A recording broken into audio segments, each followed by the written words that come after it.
Giovanni, sou do time de precificação e inteligência de mercado da área de compra de carros.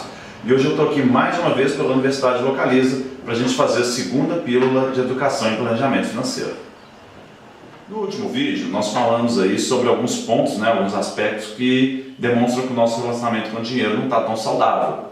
Vamos relembrar? Bom, a gente falou sobre gastar demais, não gastar nada, achar que o dinheiro é a solução de todos os problemas, estar sempre no vermelho ou não ter dinheiro, e ter medo do dinheiro ou não falar sobre ele. Bom, espero que as dicas que a gente passou tenham sido úteis e você já esteja utilizando aí no seu dia a dia.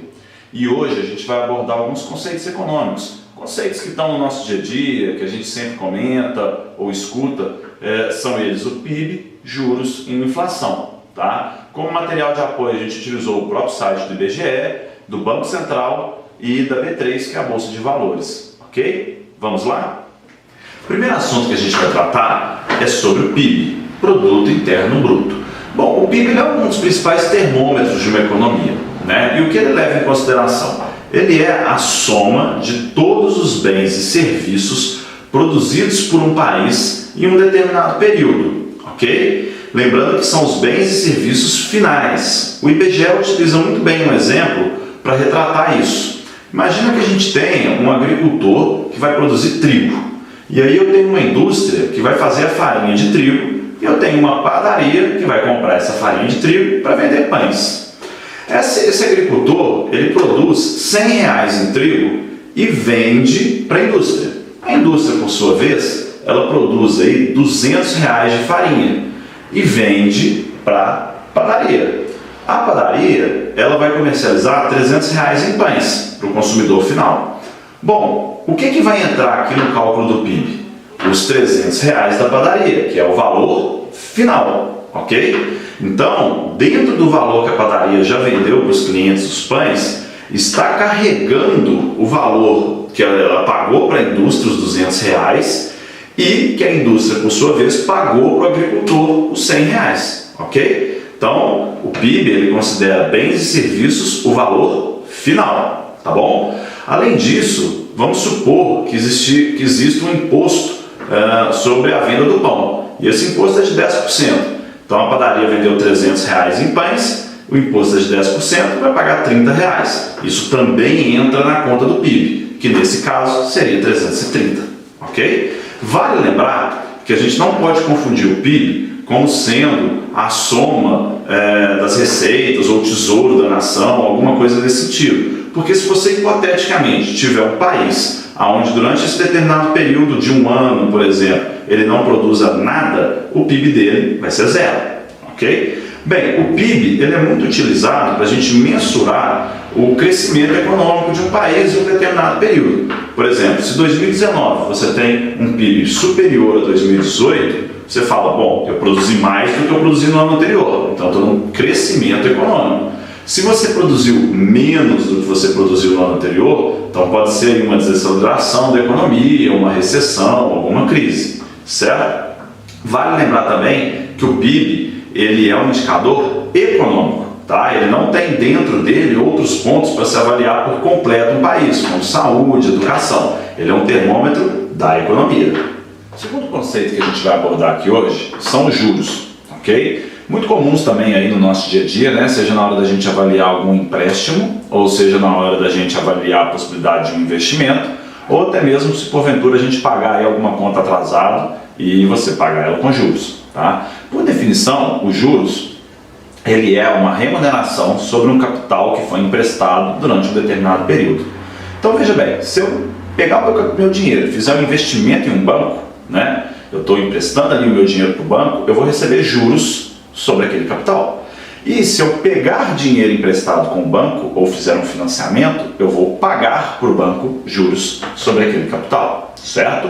E o que vai definir qual é o valor? É a taxa de juros. E aí a gente tem que ter muita atenção a ela dentro do nosso planejamento financeiro, tá? Então, se eu for fazer um financiamento, se eu for fazer um empréstimo para comprar algum determinado bem, eu tenho que observar qual vai ser a taxa de juros, quanto eu vou pagar de juros naquele empréstimo, naquele financiamento. ok? E muitas vezes a gente tem uma taxa ali, mas você vai ter alguns custos adicionais, como taxa de abertura de crédito, enfim. É bom a gente estar muito ciente mesmo aí, ler o contrato, ler tudo certinho para saber quanto efetivamente você vai pagar de juros naquela operação. E a mesma coisa quando você for investir o seu dinheiro, né? Então, se você tiver uma reserva e for fazer investimento, você tem que saber quanto que você vai receber de juros, até para poder saber qual vai ser a melhor opção para você dentre as opções que estão disponíveis, ok? Bom, existe um outro tipo de juros, que é o juros de mora, né? Que é a multa ali, não multa, é os juros que você paga quando você atrasa algum pagamento, muitas vezes um boleto, né? Esse juros ele existe para assegurar ali quem prestou o serviço ou quem te vendeu algo, de que você vai pagar no prazo. Se porventura esse prazo não for cumprido, tem os juros, ok?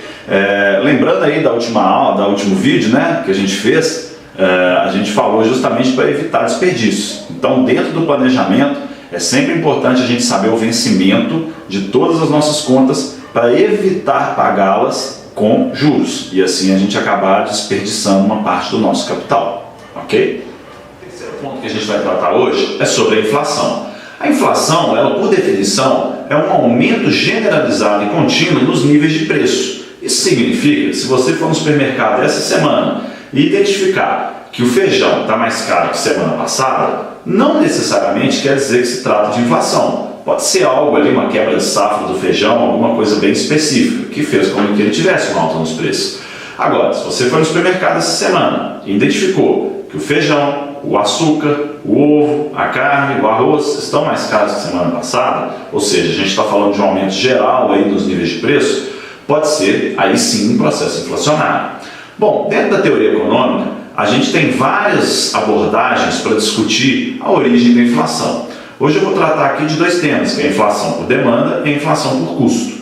Quando a gente fala de inflação por demanda, a gente está falando que houve uma alta nos preços porque eu tenho vários consumidores, né, um nível alto de pessoas procurando o produto e a oferta está baixa. Então as empresas ou a indústria, elas estão ofertando um volume menor porque tem gente querendo comprar, certo? Então naturalmente vai ocorrer uma pressão aí para que tenha a alta desses preços, ok? Isso a gente chama de inflação por demanda.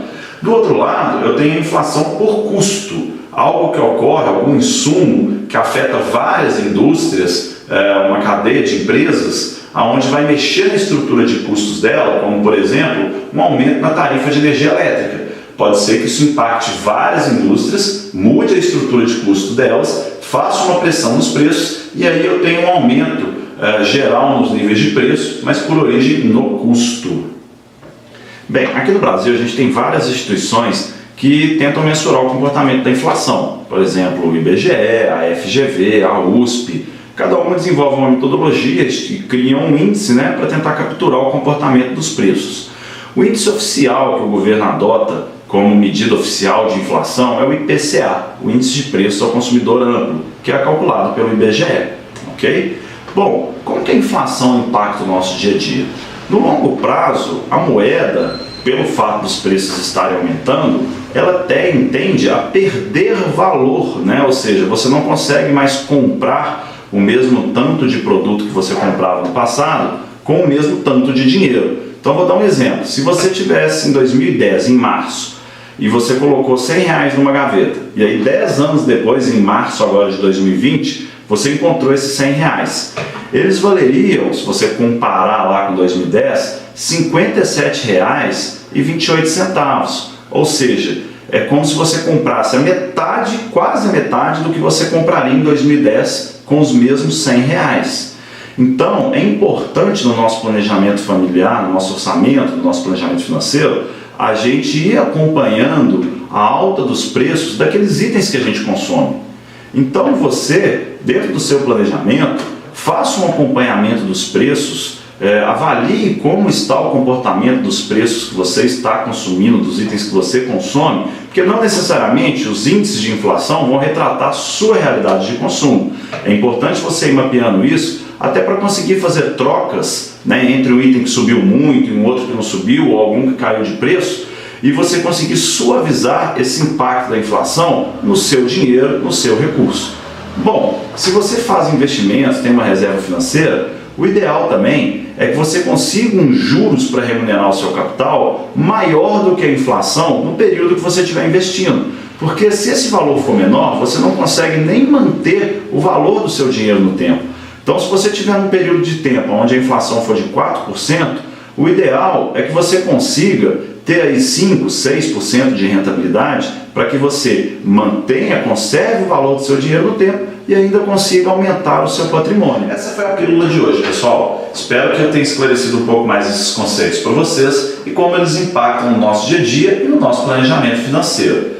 Bem, esses dias eu li uma frase do Peter Drucker que diz que a melhor maneira da gente prever o futuro é criá-lo. Então tenha um planejamento financeiro para tentar suavizar, minimizar um pouco as incertezas do futuro.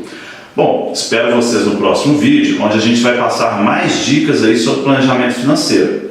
Aliás, vou antecipar uma dica para vocês. Na hora de estruturar um planejamento financeiro, observe sempre a sua receita anual como um todo. Não considere só o salário que você ganha no mês. Observe o quanto você recebe de 13º, você recebe de bônus ou PLR, soma todo esse valor e entenda qual que é a sua receita anual que você vai ter aí dentro do seu planejamento financeiro, tá bom? Mais dicas eu passo no próximo vídeo. Um abraço e até lá!